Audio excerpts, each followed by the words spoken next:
नमस्कार, आज है 19 अप्रैल दिन बुधवार। वक्त हो गया जी बिजनेस की बहुत ही खास पेशकश इंडिया 360 का। मैं हूं दीपक डोभाल। करेंगे दिन भर की तमाम अहम खबरों का 360 डिग्री एनालिसिस, लेकिन सबसे पहले हेडलाइंस।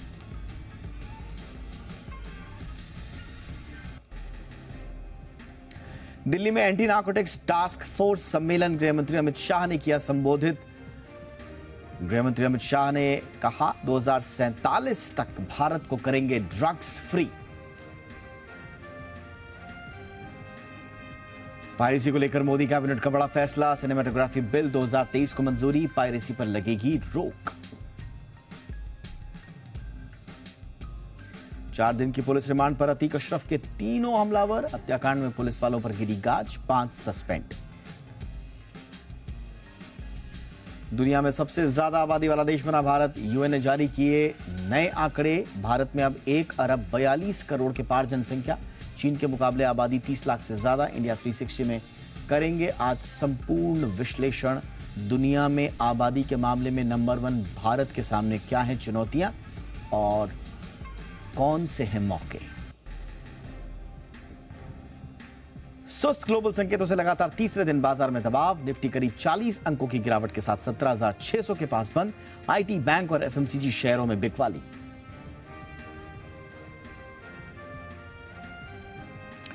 तो ये थी हेडलाइंस। अब बाकी खबरों पर भी नजर डालते हैं। दिन भर और क्या क्या हुआ टॉप न्यूज में।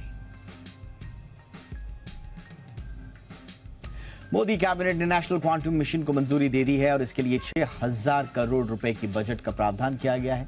यह मिशन 2023-24 से 2030-31 तक है और अभी दुनिया के कुछ ही देशों में इसका उपयोग हो रहा है। इसके 4 अलग अलग हब बनाए जाएंगे।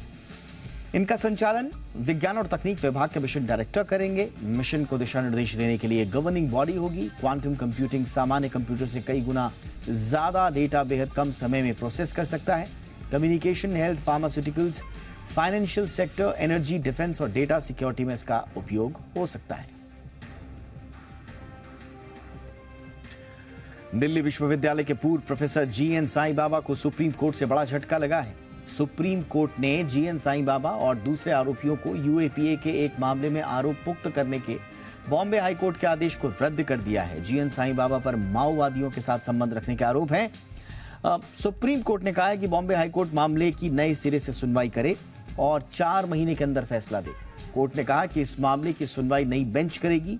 प्रोफेसर समेत दूसरे आरोपियों को रिहा करने वाली बेंच के पास यह मामला नहीं जाएगा।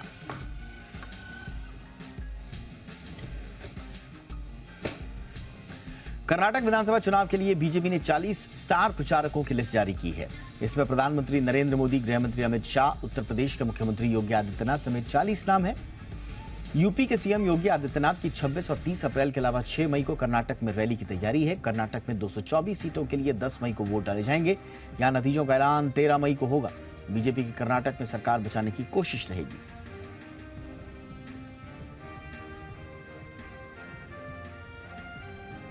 देश में कोरोना के मामलों में लगातार 4 दिन कमी आने के बाद आज एक बार फिर से केसेस बढ़ गए। स्वास्थ्य मंत्रालय के मुताबिक पिछले 24 घंटे में 10,542 नए मामले दर्ज हुए, जबकि 38 लोगों की मौत हुई। ये इस साल सबसे ज्यादा मौतों का आंकड़ा है। एक्टिव केसेस के आंकड़े बढ़कर 63,562 हो गए हैं। पिछले 24 घंटे में 10,542 नए कोरोना केसेस मिले हैं, जिसमें 6,310 मामले सिर्फ 5 राज्यों में मिले हैं। ये कुल आंकड़ों का करीब 60% है। ये राज्य हैं केरल, दिल्ली, हरियाणा, महाराष्ट्र और उत्तर प्रदेश।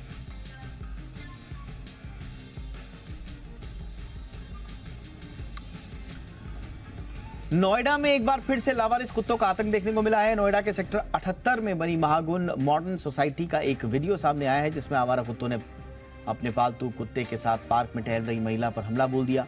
महिला ने बड़ी मुश्किल से भागकर अपनी जान बचाई। कुत्ते काफी देर तक उसका पीछा करते रहे और उसे काटने की कोशिश करते रहे। महिला ने अपने कुत्ते को गोद में उठाया और काफी लंबी दौड़ लगाई। मौसम विभाग ने पूर्वी भारत में हीट वेव की स्थिति अगले 3 दिनों तक बने रहने का अनुमान जाहिर किया है। आईएमडी के मुताबिक 3 दिनों के बाद हीट वेव में थोड़ी कमी आएगी। आईएमडी ने कहा कि उत्तर पश्चिम भारत में अगले 2 दिनों के दौरान अधिकतम तापमान 2 से 4 डिग्री सेल्सियस की गिरावट आ सकती है। मौसम विभाग के मुताबिक अगले 3 दिनों में पंजाब, हरियाणा, चंडीगढ़ और दिल्ली, उत्तर प्रदेश और राजस्थान में गरज बिजली और तेज हवाओं के साथ छिटपुट बारिश होने की संभावना है। देश भर में गर्मी बढ़ रही है, वहीं पहाड़ी राज्य हिमाचल प्रदेश में बर्फबारी से मौसम ने करवट ले ली है। 2 दिन से राज्य में रुक रुक कर बारिश हो रही थी, अब ऊंचाई वाले इलाकों में बर्फबारी शुरू हो गई है। इससे ठंड बढ़ गई है। राज्य के मशहूर पर्यटक स्थल कुल्लू मनाली में भी बर्फबारी हुई है। अटल टनल के पास बर्फ की मोटी परत जमा हो गई है, इसकी तस्वीरें भी सामने आई हैं। मौसम विभाग की जानकारी दी है कि बर्फबारी बारिश से राज्य के तापमान में तेजी से गिरावट दर्ज की गई।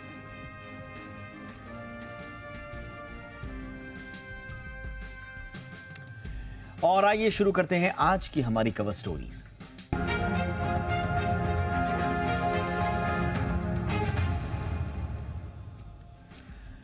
तो आबादी के मामले में भारत विश्व गुरु बन चुका है। जी हां, जनसंख्या के मामले में भारत ने चीन को पछाड़ दिया है। संयुक्त राष्ट्र की the state of world population report 2023 के मुताबिक भारत की जनसंख्या 142 करोड़ को पार कर चुकी है, जबकि चीन जनसंख्या के मामले में अब दूसरे नंबर पर आ गया है।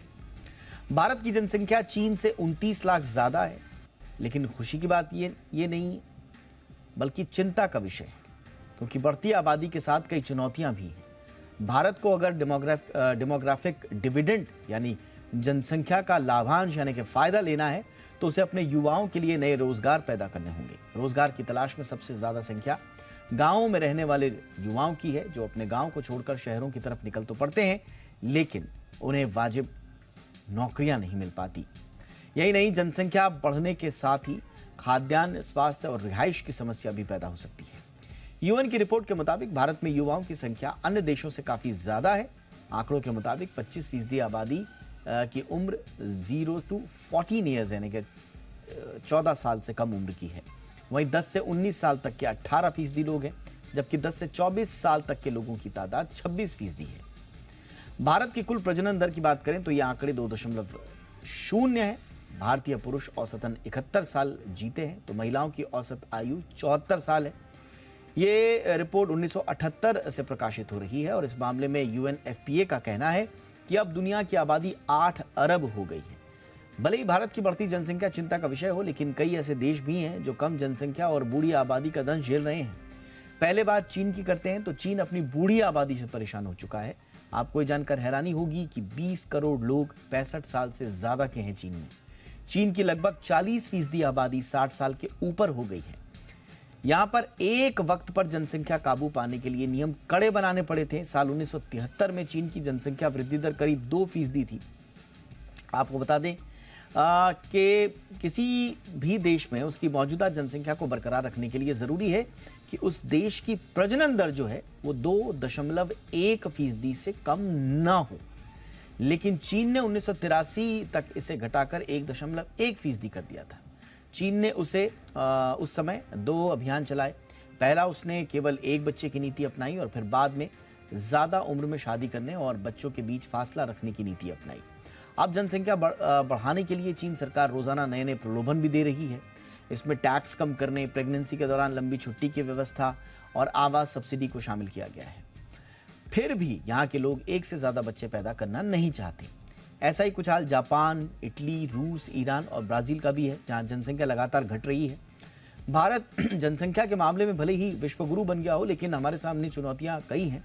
और जैसा कि हमने कहा कि जो डेमोग्राफिक डिविडेंड हमें जो चाहिए, जो हमारी युवा आबादी है, क्या हम उसको देश की प्रोडक्टिविटी से जोड़ सकते हैं? क्या ये बढ़ी हुई जनसंख्या और बाकी देशों में कम होती हुई जनसंख्या जो है, क्या हमारे लिए ये जनसंख्या विस्फोट चुनौतियों के साथ साथ कुछ संभावनाओं को लेकर भी आया है? इस पर बातचीत करने के लिए इस वक्त हमारे साथ खास मेहमान जुड़ चुकी हैं। हमारे साथ हैं पूनम उटरेजा जी, जो कि एग्जीक्यूटिव डायरेक्टर हैं पॉपुलेशन फाउंडेशन ऑफ इंडिया की। पूनम मैम, बहुत बहुत स्वागत है आपका। अब ये तो एक्सपेक्टेड ही था मैम कि इस वक्त जो है आबादी चीन को हम पार कर लेंगे आबादी के मामले में, बट इस समय आपको ये चुनौती ज्यादा लग रहा है या इसमें कुछ मौके भी हैं? आप किस तरह से एनालाइज करेंगी भारत की इस स्थिति को? मुझे मौकों में चुनौती दिख रही है, पर मौके जरूर दिख रहे हैं। देखिए, इंडिया की आबादी, जैसे आपने भी कहा, गिर रही है और 2 हमारा दर अभी 2% हो गया है। इसका मतलब कि 2 बच्चे जो लोग रिप्लेसमेंट लेवल में हम पहुँच गए हैं, अगर 2 बच्चे पैदा होते हैं, तो वो 2 माँ-बाप को रिप्लेस करते हैं। तो अगर हमारे साउथ इंडिया में देखें 24 स्टेट्स में इंडिया में आबादी बहुत कम हो गई है, 2 पे पहुँच गई है। 3-4 ऐसे प्रांत हैं जहाँ पे आबादी अभी भी ज़्यादा है, जहाँ गरीबी महिलाओं की लिटरेसी नहीं है, पढ़ाई कम है और वो भी बढ़ रही है अब। गवर्नमेंट ने डेवलपमेंट में जैसे चाइना ने इन्वेस्ट किया था, गवर्नमेंट ऑफ इंडिया ने भी इन्वेस्टमेंट की है। तो इसलिए मैं घबरा नहीं रही क्योंकि हमारी आबादी कुछ बढ़ेगी पर मिडल ऑफ द सेंचुरी के में हमारी आबादी बहुत कम होने लग जाएगी। तो घबराने की कोई बात नहीं है। चुनौती जो है वो है यंग पॉपुलेशन हमारी जिनको हमें स्किल एजुकेशन स्किल के बिना अगर हम देंगे तो वो इकोनॉमिक अपॉर्चुनिटीज का फायदा नहीं उठा पाएंगे और एक बहुत बड़ी यंग पॉपुलेशन जो अनएम्प्लॉयड है देश के लिए खतरा का कारण हो सकती है।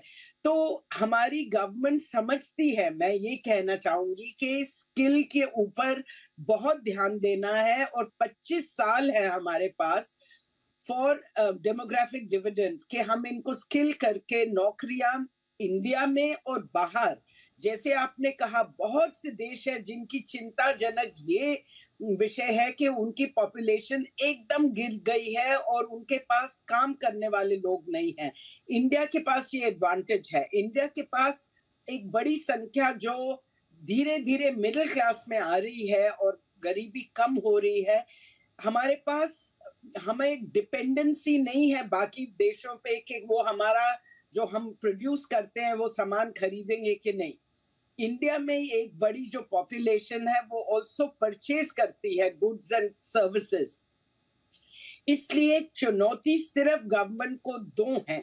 एक इन यूथ के लिए कैसे जल्दी से जल्दी तुरंत इनकी स्किलिंग होगी जबकि जहां जॉब्स मिल सके। सिर्फ स्किलिंग का कोई मतलब नहीं है अगर जॉब्स ना हो तो क्रिएटिंग जॉब्स। और दूसरा बहुत से जगह इंडिया में आप देखें जैसे हेल्थ में 40% लोगों की कमी है काम करने के लिए। तो हम ये सब अच्छी तरह प्लान करके अपने लोगों को के लिए नौकरी क्रिएट कर सकते हैं। और गांव में देखिए India is the richest country in terms of skill, जो क्राफ्ट के स्किल है और चाइना के पास बहुत कम स्किल है पर उन्होंने ग्लोबल मार्केट कैप्चर की हुई है। इंडिया पूरा मैं विश्वास से कह सकती हूँ कि अगर हम सेल्फ एम्प्लॉयड आर्टिजन्स के साथ काम करते हैं, इंफ्रास्ट्रक्चर जो चाइना ने बनाया है और एक्सपोर्ट नीति बना के इतना एक्सपोर्ट किया है, हम भी कर सकते हैं। तो बहुत सी अपॉर्चुनिटीज हैं इसमें। तीसरा मैं ये कहना चाहूंगी कि अगर हम अपने यंग पीपल में इन्वेस्ट, स्पेशली लड़कियों में इन्वेस्ट करते हैं, चाइना ने लड़कियों में इन्वेस्ट किया, एजुकेशन, हेल्थ, सब कुछ, तो आगे बढ़ी और उनके बच्चे कम हुए। अब एक पढ़ी लिखी महिला 2 से ज्यादा बच्चे नहीं चाहती है। तो हमारी पॉपुलेशन और भी जल्दी स्टेबलाइज हो सकती है अगर हम गर्ल्स में इन्वेस्ट करें। और कोई वर्ल्ड इकोनॉमी में ऐसा नहीं हुआ कि लोग वो तरक्की करे तेजी से महिलाओं को पीछे छोड़ के। तो इसलिए मुझे लगता है कि महिलाओं के सशक्तिकरण और यंग एंड महिला ओल्डर जिसको फैमिली प्लानिंग की जरूरत है, अगर साधन हम उपलब्ध करवाएं तो हमारे देश में और भी कम पॉपुलेशन हो सकती है और महिलाओं को अपॉर्चुनिटी मिल सकती है अपने लिए और देश के लिए, इकोनॉमिक ग्रोथ के लिए। Yes ma'am. अब मैम एक बड़ी चुनौती उभर कर ये सामने आ रही है और जैसे कि यूएन की रिपोर्ट भी कह रही है कि अब तो सिर्फ डिक्लाइन ही हमको देखने को मिलेगा। 8 बिलियन ओवरऑल वर्ल्ड की पॉपुलेशन हो चुकी है लेकिन यूएन कह रहा है कि अब सिर्फ डिक्लाइन ही देखने को मिलेगा और इनफैक्ट 2090 तक तो बड़ी स्थिति वैसी हो जाएगी, चिंताजनक ये ऐसी स्थिति में आ जाएंगे जो वर्ल्ड पॉपुलेशन है। अब सबसे बड़ा प्रॉब्लम ये हो रहा है कि हमारे यहाँ हम उभरती हुई अर्थव्यवस्था है, हमारे यहाँ टैलेंट है, हमारे यहाँ स्किल है, लेकिन उस स्किल को शायद वो वाजिब मेहनताना नहीं मिल पाता, इसलिए जो हमारे यहाँ ब्रेन ड्रेन जो हो जाता है। अब हमारे यहाँ हम स्किल अप तो कर देंगे अपने युवाओं को, लेकिन वो जाके वेस्टर्न कंट्रीज में चले जाएंगे, वो यूएस चले जाएंगे, यूरोप चले जाएंगे, गल्फ कंट्रीज में चले जाएंगे। तो उनको रिटेन रखना ये कितना इंपॉर्टेंट होगा मैम? दो चीजें हैं, एक तो उनको रिटेन जॉब अपॉर्चुनिटीज विद अच्छी वेजेस। हमारे देश में वेजेस बहुत कम हैं, स्पेशली जो अनस्किल या मीडियम स्किल वाले लोग हैं। अमीर लोग जो अच्छा पढ़े लिखे हैं बहुत कमा रहे हैं, पर हमें वेजेस इंक्रीज करनी होंगी। हमारे जो लेबर लॉज वगैरह हैं उसमें हमें देखना होगा कि मिनिमम वेजेस से हमारी मिनिमम वेज भी बढ़ाने की जरूरत है।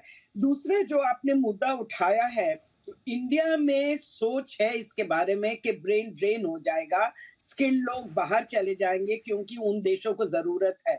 तो इंडिया ने जापान के साथ एक एग्रीमेंट साइन किया है, जब जहां की जापान जिनको बहुत सख्त जरूरत है स्किल्ड वर्कर्स की इंडिया से, वो इन्वेस्ट करेंगे एजुकेशन में और स्किल बिल्डिंग में। और हमें हमारी सरकार को जिन जिन देशों में बहुत कमी आई है पॉपुलेशन और जहां हमारे लोग जा सकते हैं, उनको उनसे निवेश करवाना चाहिए, और वो करेंगे। अगर जापान कर सकता है तो बाकी देश भी करेंगे। तो मुझे लगता है एक बैलेंस हमें करना चाहिए। और तीसरा, देखिए इंडिया की सॉफ्ट पावर भी बहुत इंपॉर्टेंट है। जैसे जैसे हम आगे इकोनॉमिक ग्रोथ होती है, सॉफ्ट पावर हमारी आएगी विद इंडियंस भी। इंडिया जब फैलेंगे और जगह में इंपॉर्टेंट पोजीशंस में रहेंगे। देखिए कितना गर्व की बात है कि अमेरिका में 7 बड़ी कंपनीज में इंडियन एजुकेटेड इंडियंस हेड कर रहे हैं। और वो ब्रेन ड्रेन जरूर मानूंगी मैं, किंतु अगर हम उनसे इन्वेस्ट कराएंगे देशों को जिनको जरूरत है, तो आई थिंक ये बैलेंस हो सकता है। और इंडिया की जो नीति है इसमें हर तरह से फायदा करेगी। किंतु हमें अपने लोगों को अगर हम अच्छे एनवायरनमेंट और सैलरी नहीं देंगे, अच्छे तनख्वाह नहीं मिलेगी, तो लोग जाएंगे। पर इंडिया में इतने लोग हैं कि हम फिर भी बहुत से लोग हैं इंडिया के लिए जो प्रोडक्टिव हो सकते हैं। Absolutely ma'am. 2/3 जो है हमारी पॉपुलेशन का, तकरीबन 68% वो वर्किंग पॉपुलेशन है। अभी हमने एज को भी बढ़ाया है, तो उसमें हम 15-16 से और 62-64 साल की उम्र अगर ले लेते हैं, तो 68% हमारे यहाँ लोग वर्किंग हैं। अब इस वर्किंग पॉपुलेशन को एक तो पहले वाजिब काम देना, फिर जो आपने कहा कि वेजेस देना, लेकिन हमारे सामने अपनी चुनौतियां भी हैं। अब हमारी ग्रोथ की स्टोरी जो प्रोजेक्शंस हैं, क्या हम इतने मौके दे पा रहे हैं? यूएन कह रहा है कि 1.4 बिलियन की जो पॉपुलेशन है, आपको उनको 1.4 बिलियन अपॉर्चुनिटीज के रूप में देखना चाहिए। तो क्या हम अभी इस स्थिति में हैं मैम कि हम इतनी ही अपॉर्चुनिटी दे पा रहे हैं जितने हमारे लोग हैं? देखिए इंडिया में अपॉर्चुनिटीज इंक्रीज हो रही हैं। अगर आप टेक्नोलॉजी देख लीजिए, आज की स्थिति में जो इतना बढ़ रहा है use of internet, use of cell phone, use of अलग अलग भिन्न टेक्नोलॉजीज, तो इसका मतलब हमारे लोग टेक्नोलॉजिकली केपेबल हो रहे हैं। आज की स्थिति में कहीं भी 95% जॉब्स के लिए आपको कुछ ना कुछ टेक्नोलॉजिकल एडवांसमेंट और एजुकेशन चाहिए। तो इंडिया में देखिए आप टेक्नोलॉजिकली कितना सबसे तेजी से बढ़ रहा है यूज ऑफ टेक्नोलॉजी। इसका मतलब लोग काबिल है ना उस टेक्नोलॉजी को यूज करने के लिए।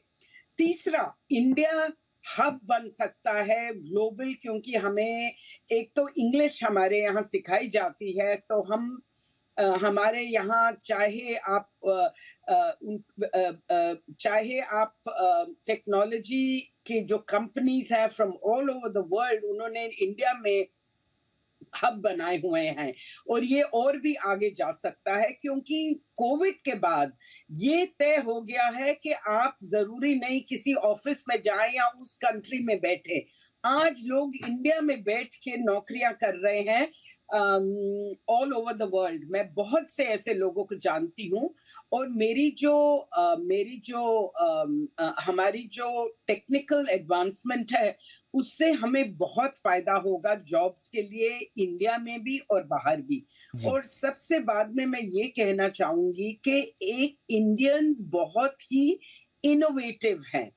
जितने ज्यादा लोग हैं उतना ज्यादा दिमाग है, इनोवेशन होंगी। हमारे लोग बाहर जाके इनोवेशन करते हैं। इंडिया में भी आप देखें, चाहे जुगाड़ से लेके हाई टेक सॉल्यूशंस हमारे यहाँ पाए जाते हैं। तो मुझे तो इंडिया में बहुत होप लगती है, क्योंकि हमारे गांव के भी पढ़े हुए लोग बहुत इनोवेटिव हैं। Absolutely ma'am. अच्छा, एक चीज जो इलिटरेसी का जो सवाल था उसको तो हमने काफी हद तक पार कर दिया, इनफैक्ट बहुत तेजी से हमने पार किया। लेकिन अब हमारे सामने एक नई चुनौती है, वो चुनौती है एजुकेटेड बट अनएम्प्लॉयड। एजुकेटेड, और उससे भी ज्यादा बड़ा प्रॉब्लम है जी, educated employed but underemployed. अब ये जो जॉब को लेकर, अपने करियर को लेकर एक असंतुष्ट वर्ग बैठा हुआ है युवाओं का, चाहे वो कितना ही हो, सरकारें कितने भी दावे करे कि नहीं साहब हम तो जॉब दे रहे हैं और प्रत्यक्ष नहीं तो अप्रत्यक्ष जॉब लोगों को मिल रहे हैं, लेकिन संतुष्टि का भाव जो होता है वो अनएम्प्लॉयड के साथ साथ अंडर एम्प्लॉयड में भी आता है। ये यूथ, क्योंकि बहुत बड़ी तादाद है इसकी, ये कहीं ऐसा ना हो कि हमारे लिए एक सोशल स्ट्रक्चर के लिए कहीं चुनौती खड़ी कर दे। तो इसके लिए हमें क्या करना होगा? उनको मेंटली, उनको स्किल रूप में उनको इंगेज रखने के लिए मैम किस तरह से पॉलिसी इंटरवेंशंस होने चाहिए? मैं 2-3 बातें कहूँगी, और आपने बहुत अच्छा सवाल उठाया, क्योंकि इंडियन यूथ आप देखिए जो अनएम्प्लॉयड है वही राइट्स में भी होते हैं, किलिंग्स में, जहाँ भी आप देखें ये absolutely. Unhappy frustrated employed youth है, और इनके साथ तो बहुत ज्यादा काम करने की जरूरत है। और इनके मनोवैज्ञानिक प्रभाव भी इन पे बहुत है। इंडिया के यूथ चाहे सुइसाइड में हो, सबसे ज्यादा है कंट्रीब्यूशन टू द वर्ल्ड, और इंडिया में अनएम्प्लॉयड या फ्रस्ट्रेटेड यूथ बहुत है जो डिस्ट्रक्टिव पाथ में कुछ तो गए हैं और भी ज्यादा जाएंगे अगर हम तुरंत और अच्छी तरह इनका रिहेबिलिटेशन और अपॉर्चुनिटीज नहीं देते। पर मुझे लगता है अपॉर्चुनिटीज हैं, क्योंकि आज की स्थिति में आप अगर होटल्स में देखिए, इतनी मुश्किल है ट्रेन लोग लाना। तो मुझे लगता है कि इंडस्ट्री, चाहे हेल्थ सेक्टर में हो, एजुकेशन, टीचर्स की कमी है, हमारा प्राइवेट सेक्टर को इन्वेस्ट करना चाहिए, और हमारे स्किलिंग में, और अच्छी स्किलिंग में, और जॉब जो है ये इंडिया में वेजेस की भी जो कमी है वो लोगों को बहुत सताती है। तो एब्सोल्युटली। हम लोग को हमारे इतने बिलियनर्स क्यों हो रहे हैं और इतना प्रॉफिट क्यों है हमारे कॉर्पोरेट सेक्टर को? एक कारण ये है कि लेबर की सैलरीज बहुत लो हैं। बहुत तो लोग हमें हैं। सैलरीज भी इंक्रीज करनी होगी, जो लोगों की फ्रस्ट्रेशन कम करेगा। मिनिमम वेजेस तक नहीं मिलती हैं, और हमारे यहाँ चाहे टेक्नीशियंस हो, उनको भी हमारी जो सैलरीज हैं बहुत कम है। फाइनली जो आपने मुद्दा उठाया कि अंडर एम्प्लॉयड हैं लोग, तो मल्टीपल जॉब्स करते हैं। जैसे आप किसी भी विकसित देश में जाइए, जिनको अच्छी नौकरी नहीं है वो मल्टीपल जॉब्स करते हैं, और हमें ये अपॉर्चुनिटीज क्रिएट करनी चाहिए जहां पे चाहे एक कारपेंटर हो, वुड मेसन हो, यस मैम। इंडस्ट्री में, कंस्ट्रक्शन इंडस्ट्री में, हमें इन लोग को ट्रेनिंग भी देनी चाहिए। ट्रेनिंग अपॉर्चुनिटीज इंडिया में हमें 100 गुना बढ़ानी होंगी, और एब्सोल्युटली। इंडिया के पास कैपेसिटी है करने की, और ये सरकार जो ठान लेती है वो करती है। तो एब्सोल्युटली। मुझे लगता है कि यस मैम, एब्सोल्युटली अभी मैम, ये कैपेसिटी तो आने बहुत ज्यादा है, अपॉर्चुनिटीज भी बहुत ज्यादा हैं। एक मेरा आखिरी सवाल होगा, क्योंकि आप इस क्षेत्र जी, में बहुत लंबे समय से काम कर रही हैं अलग अलग स्टेक होल्डर्स जी, के साथ। आई एम श्योर आप ग्रास रूट लेवल पे लोगों से मिलती होंगी, जी, उनके उनके माइंडसेट को समझती जी, होंगी। हमारे यहाँ जॉब्स को लेकर एक जो माइंडसेट है और जो डिग्निफाइड जॉब है, मसलन उत्तराखंड का युवा अपने यहाँ काम करने को शायद इसलिए तैयार ना हो क्योंकि उसका जॉब उसे वहां पर उन हालात में लोकल सर्कमस्टांसेस में डिग्निफाइड नहीं लगता। वो दिल्ली आके काम कर लेगा, मुंबई आके काम कर लेगा, यहां से बाहर जाके काम कर लेगा। इसी तरह से केरला की जो नर्स है उसे शायद इंडिया में उतना ज्यादा वेजेस ना मिले या उसे अपने काम में उतनी डिग्निटी का एहसास ना हो, वो विदेश जाकर काम कर सकते हैं। और मैं इसको सिर्फ एग्जाम्पल भर दे रहा हूं, जो जहां पर है, जिन परिस्थितियों में है, उस जॉब की डिग्निटी जब तक हम सोशल तौर पर नहीं बना पाएंगे, क्या हम ये कह सकते हैं कि हम यूथ को स्किल करके यही इंपावर करेंगे? वरना होगा ये कि हमने यूथ को आज यहां स्किल किया और पता चला कि वो विदेश चला गया। तो ये कैसे, हम थोड़ा सा सामाजिक रूप से भी हमें देखना होगा मैम। नहीं, बिल्कुल सही आपने कहा। देखिए, इंडिया में डिग्निटी ऑफ लेबर बिल्कुल नहीं है। हम क्या इज्जत देते हैं जो हमारे घर में काम देते हैं, करते हैं एज डोमेस्टिक स्टाफ, हम उनको नौकर आज भी बुलाते हैं। और इंडिया में डोमेस्टिक बिल अभी तक नहीं बना है जहां उनकी मिनिमम वेजेस, छुट्टी, यूनिफॉर्म, फिर इंसेंटिव्स, बोनस, ये सब हमारे यहाँ जो काम करते हैं उनको ये भी इज्जत देगा। सिर्फ पैसे की बात नहीं है, हमें एक रूल्स रेगुलेशंस होने चाहिए। हम किस तरह उनसे बात करें, किस तरह हमारा व्यवहार हो। और ऐसी कुछ यंग पीपल हैं जिन्होंने सर्विसेज स्टार्ट करी हैं, जैसे बैंगलोर में, और वो नेगोशिएट करते हैं जहां आप काम करने जाते हैं, आपकी तनख्वाह क्या होगी, आपको छुट्टी कितने दिन मिलेगी, और आपको कितना समय सोने का मिलेगा। तो ये डिग्निटी ऑफ लेबर तब आएगी, एक तो जब सैलरी ज्यादा होंगी, दूसरा हम इज्जत देंगे। इंडिया में इज्जत देने की बहुत कमी है। यस मैम, ये आपने बिल्कुल सही कहा कि सिर्फ सैलरी ही नहीं, सैलरी के साथ साथ जो एहसास होना चाहिए डिग्निटी का, एक इज्जत का, एक सम्मान का जो एहसास होना चाहिए। पैसा शायद भारतीय जो कामगार है उसके लिए एक बारगी में शायद सेकेंडरी हो जाए, अगर उसे अपने जॉब में इज्जत मिले तो ये दोनों चीजें बड़ी आवश्यक होंगी, अच्छा वेज और अच्छा सम्मान। और इसी के साथ हम जो आज हम जनसंख्या विस्फोट कहते थे, आज वो हमने देख लिया, दुनिया में नंबर 1 हो गए। लेकिन इसी में ही अपॉर्चुनिटीज भी हैं, हमें ये भूलना नहीं होगा, लेकिन उसके लिए हमें तैयार रहना होगा। बहुत बहुत शुक्रिया मैम, आपने वक्त निकाला हमारे दर्शकों के लिए। Thank you so much Poonam ma'am. Break के बाद आपका स्वागत है।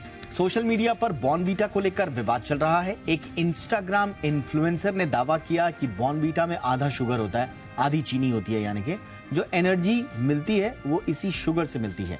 प्रोटीन और मिनरल्स के नाम पर इसमें कुछ खास नहीं है। हालांकि कंपनी ने इस पर सफाई भी दी और बाकायदा दबाव बनाकर इस वीडियो को अलग अलग जगह से हटा भी दिया गया है, मगर इसने सोशल मीडिया पर फूड सप्लीमेंट्स को लेकर एक बहस छेड़ दी है।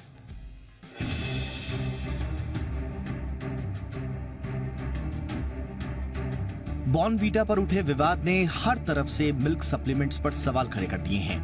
खूब बहस हो रही है। दरअसल एक सोशल मीडिया इन्फ्लुएंसर ने अपने वीडियो में कहा कि बॉर्नवीटा में शुगर एक बड़ा इंग्रेडिएंट है। हर 100 ग्राम में 37 ग्राम चीनी है। यही नहीं, उसने ये भी दावा किया कि उसमें कलर और चॉकलेट भी मिलाया जाता है और जिस कलर का इस्तेमाल होता है उससे कैंसर हो सकता है।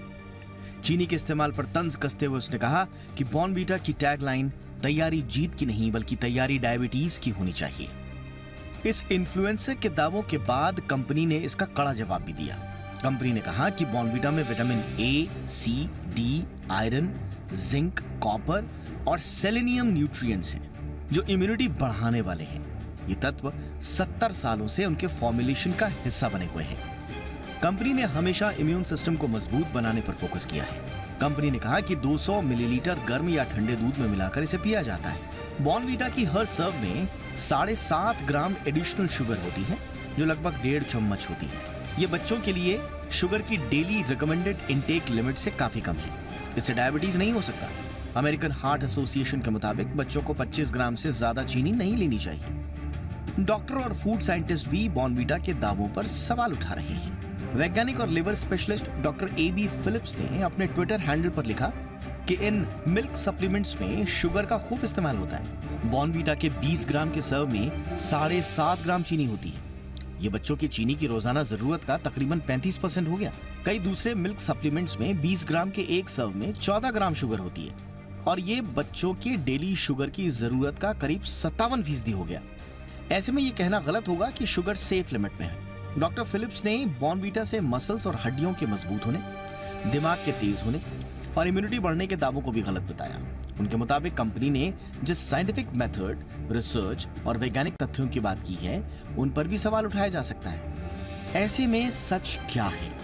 सवाल सिर्फ बॉर्नवीटा पर ही नहीं, बल्कि सभी मिल्क और फूड सप्लीमेंट्स पर है। कोई शरीर को मजबूत करने के दावे करता है तो कोई लंबाई बढ़ाने के। कई मामलों में डॉक्टर्स भी इस तरह के सप्लीमेंट्स या पाउडर्स या ड्रिंक्स को लेने की सलाह देते हैं, अच्छे खाते पीते घरों के बच्चों को भी।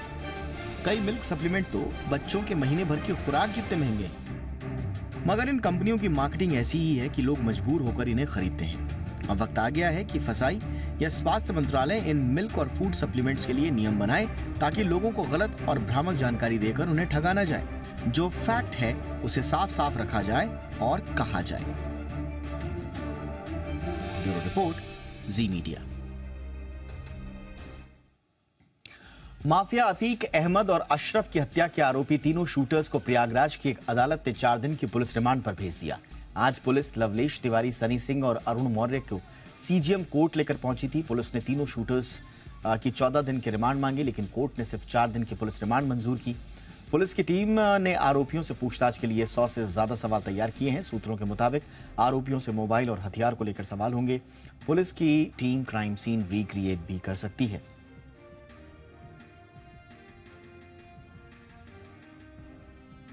अतीक अहमद सीमा पार बैठे दुश्मनों के साथ दोस्ती करके देश विरोधी साजिश रचने की फिराक में था, मगर वो अपने मंसूबों में कामयाब नहीं हो पाया।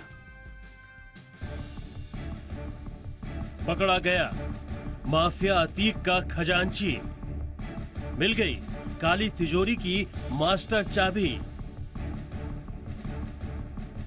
सामने आएगी काली कमाई की सच्चाई। माफिया अतीक अहमद का करीबी मोहम्मद मुस्लिम एसटीएफ के शिकंजे में है। मोहम्मद मुस्लिम वही है जिसने उमेश पाल मर्डर केस के लिए अतीक गैंग को फंडिंग दी थी। जांच में खुलासे होने और कई सुराग मिलने के बाद एसटीएफ ने मोहम्मद मुस्लिम को पकड़ा है। मोहम्मद मुस्लिम वही बिल्डर है जिसे अतीक ने पहले साबरमती जेल से रुपयों का इंतजाम करने के लिए धमकाया था। बाद में अतीक के बेटे असद ने उगाही के लिए मोहम्मद मुस्लिम को फोन किया था। ये ऑडियो वायरल होने के बाद ही एसटीएफ ने मोहम्मद मुस्लिम को पकड़ा और अब उससे तमाम राज उगलवाने की कोशिश हो रही है। दावा किया जा रहा है कि 21 मार्च को प्रयागराज में अतीक अहमद के दफ्तर से छापेमारी के दौरान मिले करीब 75 लाख रुपए वही हैं जो मोहम्मद मुस्लिम ने ही शाइस्ता को दिए थे। मोहम्मद मुस्लिम को पहले अतीक ने जेल से मैसेज के जरिए धमकी दी, बाद में असद ने फोन से धमकाया। उसके बाद भी मोहम्मद मुस्लिम ने पैसे नहीं दिए तो असद ने डराने के लिए पिस्टल चेक करते हुए अपना एक वीडियो उसे भेजा। ये वही पिस्टल है जिसका इस्तेमाल असद ने उमेश पाल की हत्या में किया था। खुद को बिल्डर बताने वाला मोहम्मद मुस्लिम क्राइम की दुनिया में अतीक का मददगार रहा है। मोहम्मद मुस्लिम के पास अतीक गैंग से जुड़े क्या क्या राज हैं, आखिर वो कैसे अतीक से जुड़ा और उसने अतीक की कितनी बार मदद की, इन सवालों के अलावा अतीक अशरफ की हत्या से जुड़े सवाल भी मोहम्मद मुस्लिम से हो सकते हैं। मोहम्मद मुस्लिम समेत ऐसे तमाम लोगों पर पुलिस की नजर है जो पहले अतीक के करीबी थे मगर बाद में उससे अलग हो गए। शक इस बात को लेकर है कि कहीं अतीक की हत्या में इनका कोई रोल तो नहीं है। अतीक और अशरफ की हत्या किसने कराई, इस सवाल का जवाब पुलिस और एसटीएफ दोनों तलाश रहे हैं। उम्मीद है कि सच जल्द सामने आएगा। इस बीच माफिया ब्रदर्स के मर्डर को लेकर सियासत भी हावी है। सियासी सवाल जवाब का सिलसिला काफी लंबा है, लेकिन सीएम योगी लगातार प्रयागराज के हालात पर नजर बनाए हुए हैं। आज भी मुख्यमंत्री ने यूपी एसटीएफ, पुलिस और गृह विभाग के बड़े अफसरों के साथ एक बैठक की। बैठक में अधिकारियों ने सीएम को प्रयागराज की घटना पर अपडेट दिया। माफिया के खिलाफ यूपी में लगातार एक्शन हो रहा है और योगी सरकार पूरी ताकत के साथ माफिया राज का खात्मा करने में जुटी है। इसीलिए अतीक से जुड़े हर गैंगस्टर और बदमाश पर नकेल कसी जा रही है। मोहम्मद मुस्लिम पर एसटीएफ का शिकंजा भी उसी कड़ी का हिस्सा है। प्रयागराज से राजू राज और विशाल रघुवंशी के साथ ब्यूरो रिपोर्ट, जी मीडिया। अतीक ने अपनी काली कमाई को सफेद करने के लिए उस कई जगहों पर निवेश भी किया हुआ था। उसने अपने नाम के अलावा पत्नी शाइस्ता के नाम भी कई कंपनियां खोली, अपने रिश्तेदारों के नाम का भी इस्तेमाल किया। अतीक के जेल जाने के बाद शाइस्ता इन कंपनियों की कमान धीरे धीरे अपने हाथ में ले रही थी।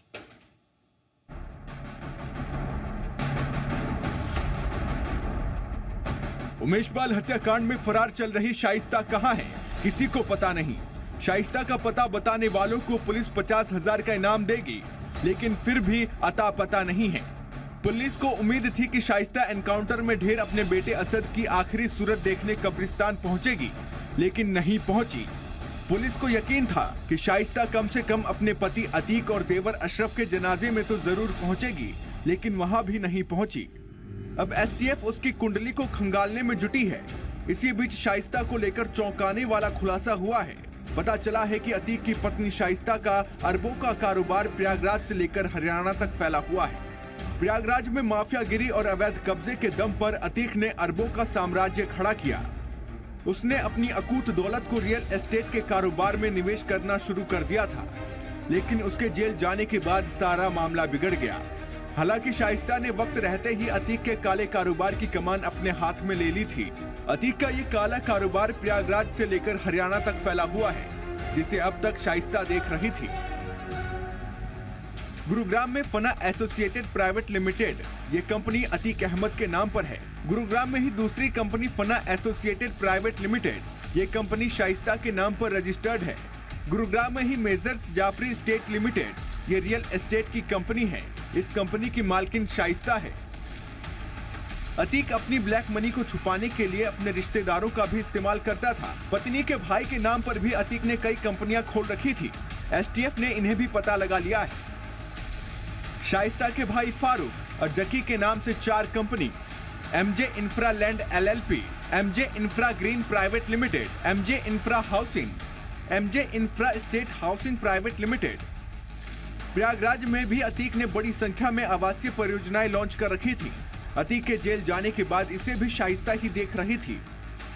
प्रयागराज के बीरमपुर में अलीना सिटी, 700 हेक्टेयर में फेज 1 और फेज 2, बख्शी मोढ़ा और दामोपुर में अहमद सिटी, 300 हेक्टेयर में आवासीय परियोजना, सैदपुर बख्शी गांव में असाद सिटी, सैदपुर आवासीय योजना, सैदपुर आवासीय योजना करहेंदा, लखनपुर आवासीय योजना, साई विहार आवासीय योजना रावतपुर। अब एसटीएफ अतीक के तमाम काले कारोबार पर शिकंजा कसने की तैयारी में है। जल्द ही अतीक और शाइस्ता की कंपनियों के दफ्तरों पर एसटीएफ धावा बोल सकती है और इन्हें जब्त कर सकती है। ब्यूरो रिपोर्ट, जी मीडिया। अगली बार जब आप कोई सामान खरीदने जाएं तो आपको पता चल सकेगा कि इस प्रोडक्ट को तैयार करने में ग्रीन स्टैंडर्ड का पालन हुआ या नहीं। सरकार ग्रीन लेबल के लिए स्टैंडर्ड बनाने की तैयारी कर रही है और उसके तहत लो कार्बन फुटप्रिंट और लो वाटर फुटप्रिंट को जोड़ा जाएगा। इसे तैयार करने में क्लाइमेट चेंज को ध्यान में रखा जाएगा। जो हमारे आपको रूरल एरियाज में ओपन चैनल्स हुआ करते थे, उसमें बहुत सारा वाटर हमारा इवेपोरेशन के चलते ख़त्म हो जाता है।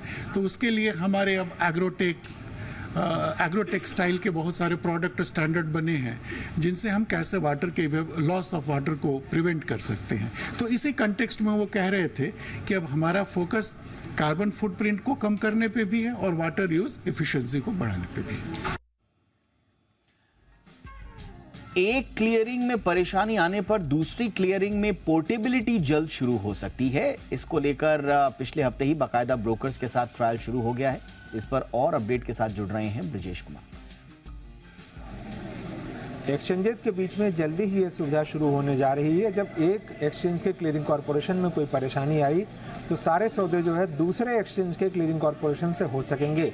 इसके लिए क्लियरिंग कॉरपोरेशन आपस में जो रिस्क मैनेजमेंट सॉफ्टवेयर है उसको साझा करेंगे, जिसकी वजह से जो सारे ट्रेडिंग मेंबर हैं और जो क्लाइंट हैं उनकी सारी जो है कोलेटरल कितना है, मार्जिन कितना है, ये जो सारी चीज़ें हैं वो दूसरे क्लियरिंग कॉरपोरेशन में भी दिखने लगेंगे। हमें याद होगा कि 2021 में 24 फरवरी 2021 को जब NSE के क्लियरिंग कॉरपोरेशन में तकनीकी दिक्कत आई थी, उस वक्त जो है एक एक्सचेंज में कामकाज ठप हो गया था और कोई सौदे नहीं हो पा रहे थे। बाद में जाकर के जब वो ठीक हुआ तब शुरू हुए। तो ऐसी स्थिति से निपटने के लिए अगर NSE के क्लियरिंग कॉरपोरेशन में कोई समस्या आती है तो उसका सारा का सारा जो सॉफ्टवेयर के ज़रिए सारा सौदा BSE के क्लियरिंग कॉरपोरेशन से किया जा सकेगा। इसी तरह अगर BSE के क्लियरिंग कॉरपोरेशन में कोई समस्या आएगी तो सारा का सारा सौदा NSE के क्लियरिंग कॉरपोरेशन में से किया जा सकेगा।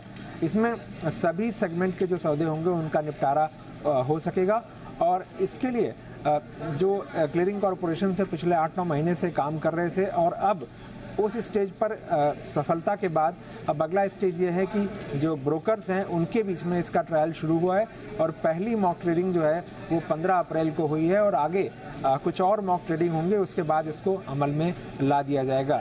ये जो सुविधा है ये डिसास्टर रिकवरी साइट के अलावा होगी ताकि भविष्य में किसी भी तरह की कोई तकनीकी दिक्कत आए तो बाजार का कामकाज प्रभावित ना हो। साल 2023 की पहली तिमाही में घरों की रिकॉर्ड तोड़ बिक्री हुई है। खबर पर ज्यादा डिटेल्स दे रहे हैं अरमान। देखिए, रियल एस्टेट सेक्टर पर इन कंपनियों पर आपको फोकस रखना है जिसमें आप Prestige stage, DLF, Oberoi realty, Kolte Patil, Macrotech developers और आदि जैसी कंपनियां यहाँ पर फोकस रखना है। अब क्यों रखना है? क्योंकि रिपोर्ट से आती हुई दिखी कि रेसिडेंशियल हाउसिंग की जो अगर आप बिक्री देखें वो ऑल टाइम हाई पर होती हुई दिखी है।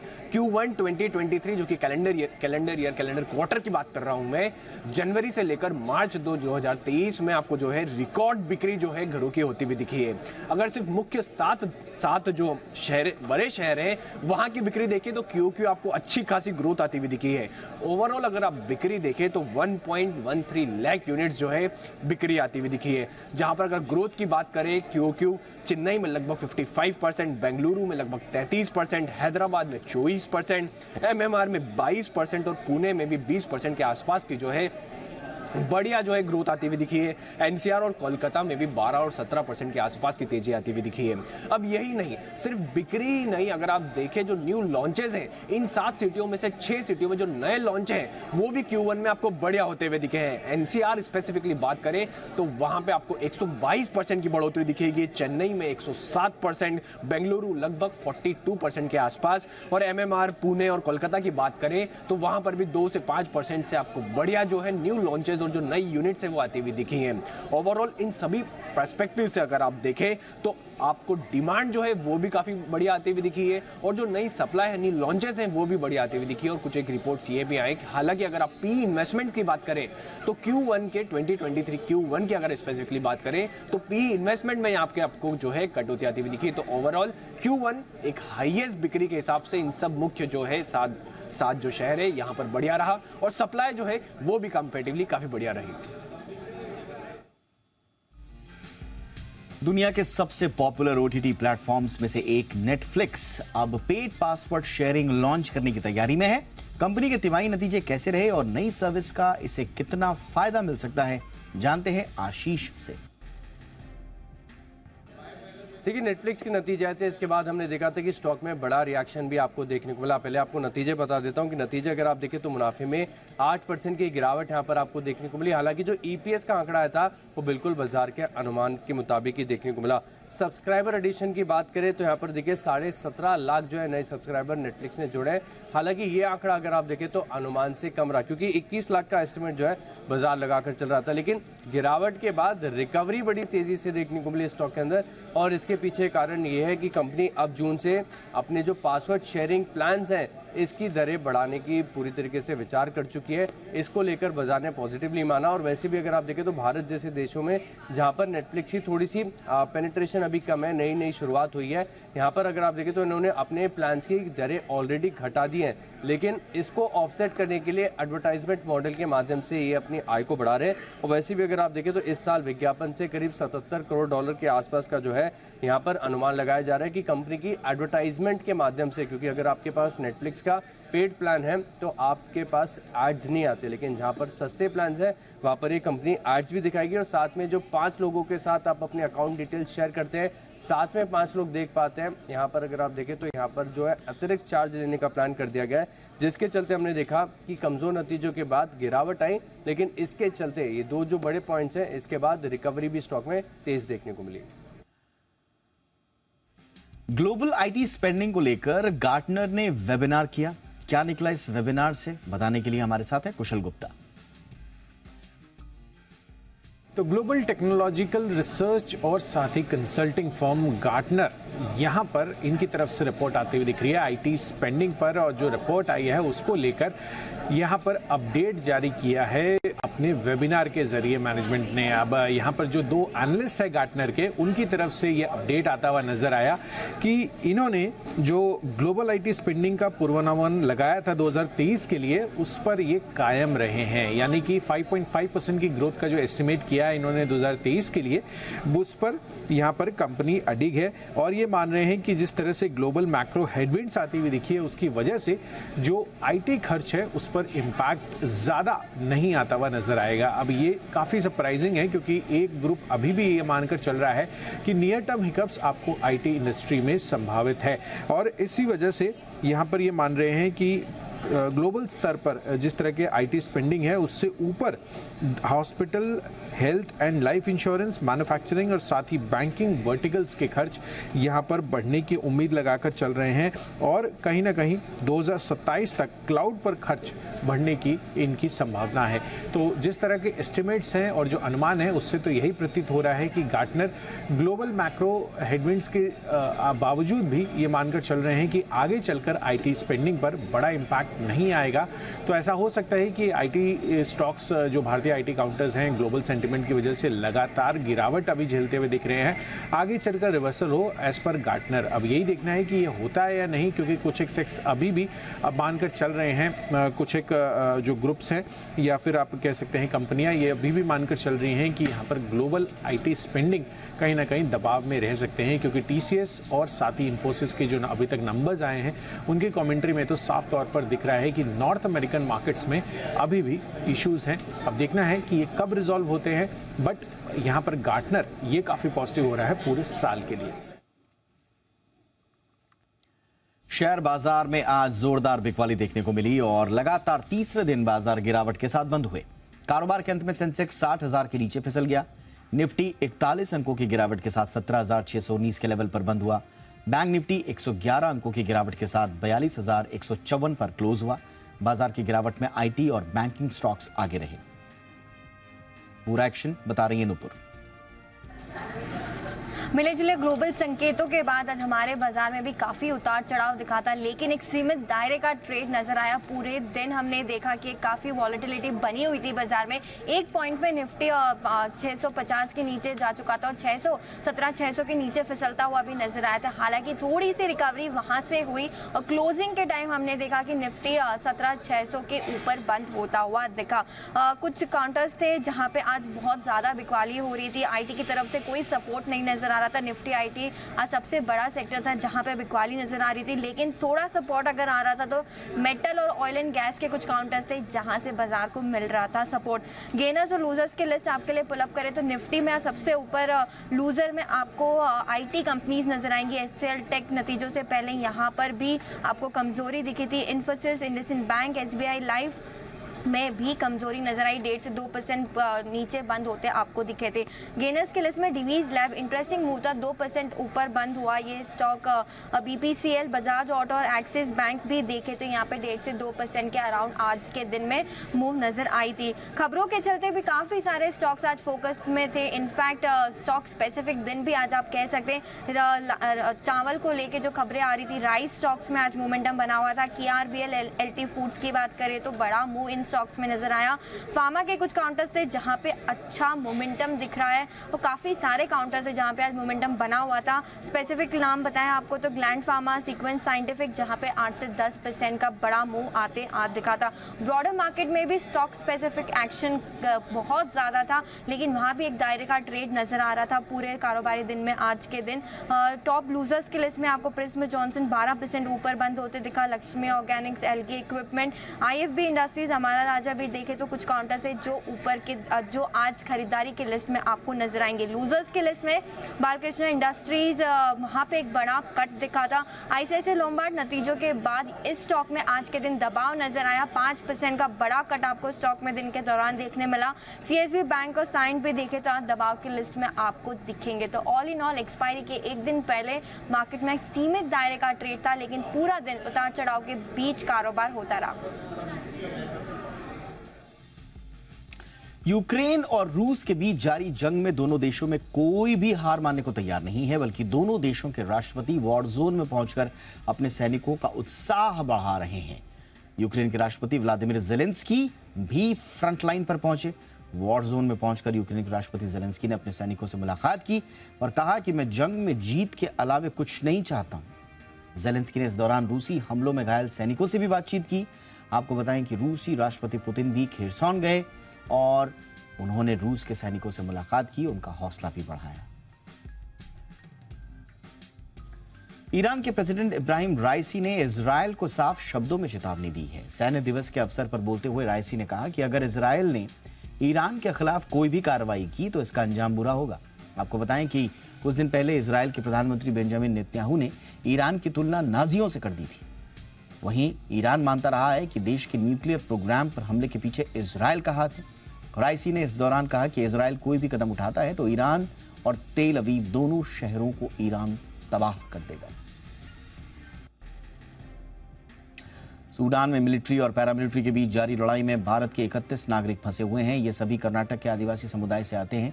इन लोगों की वापसी को लेकर भारतीय विदेश मंत्री एस जयशंकर और कांग्रेस नेता सिद्धरमैया के बीच सोशल मीडिया पर जमकर बयानबाजी हुई। सिद्धरमैया ने आरोप लगाया कि सूडान में आदिवासी समुदाय के कुछ लोग पिछले कई दिनों से बिना खाए पिए फंसे हुए हैं। सरकार ने अभी तक उनकी वापसी के लिए कार्रवाई शुरू नहीं की है। सिद्धरमैया के आरोप पर जयशंकर ने तीखा पलटवार किया। विदेश मंत्री ने कहा कि मैं आपके बयान से स्तब्ध हूं। सूडान में कई लोगों की जान खतरे में है, इस पर राजनीति ना करें।